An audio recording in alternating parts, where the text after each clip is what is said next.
बांग्लादेश को मुक्त करने पाकिस्तान मियावाली जेल एक काल कोठरी 9 मास बिताई बंगबंधु मुजिबुर रहमान घर धनमंडी 32 रे मौलवादी माने निया लगाई भांगी देइछंती। 1975 हत्या पर्यंत समस्त राजनीतिक कार्यकलापर केन्द्रबिंदु थिला एही घर।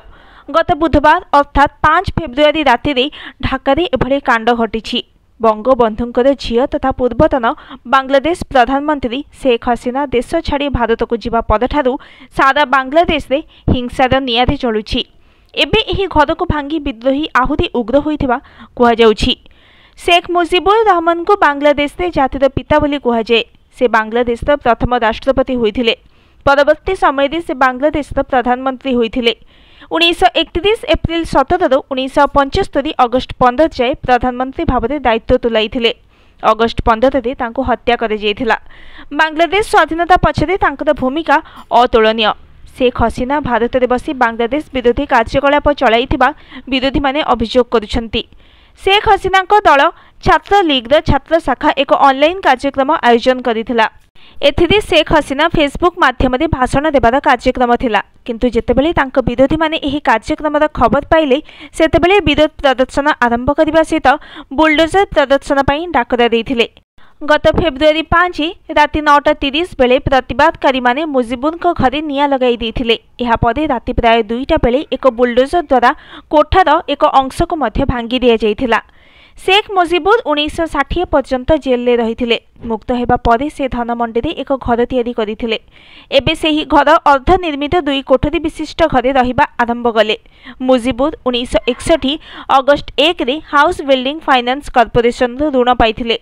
से आगुआ 1000 टंका नहीं घर काम आरंभ कले। शेख मुजिबुर रहमान सान पुओ शेख रसेल 1964 अक्टोबर 18 रे एही घरे जन्मग्रहण करथिले।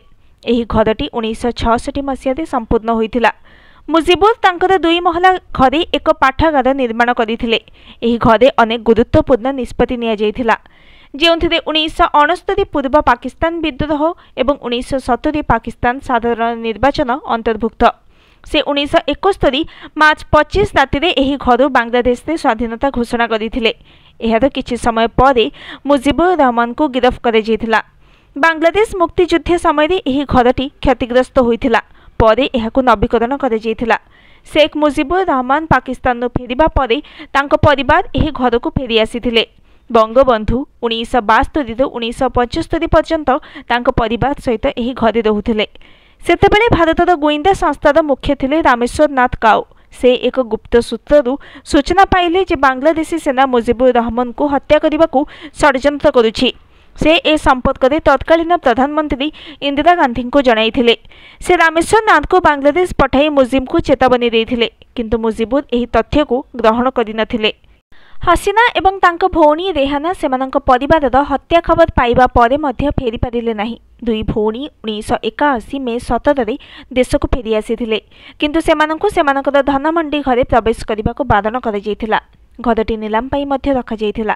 सेही वर्ष जून 10 तारिख रे समस्त ऋण परिशोध करबा परे हसीना घरर मालिकाना नेइथिले। हसीना तांको स्वामी सहित महाखाली रे रहुथिले। धनमंडीर 32 नंबर घरटी राजनैतिक कार्यक्रम पई व्यवहृत हेउथला। हसीना एही घरर मालिकाना पाइबा परठारु से एहाको एक संग्रहालय रे परिणत करबाको योजना करुथिले। संग्रहालयटी 1994 अगस्ट 14 रे उद्घाटित होइथिला। एही घरर मालिकाना सेप्टेम्बर 6 तारिख रे बंगबंधु मेमोरियल ट्रस्ट को हस्तांतर कर जाइथिला।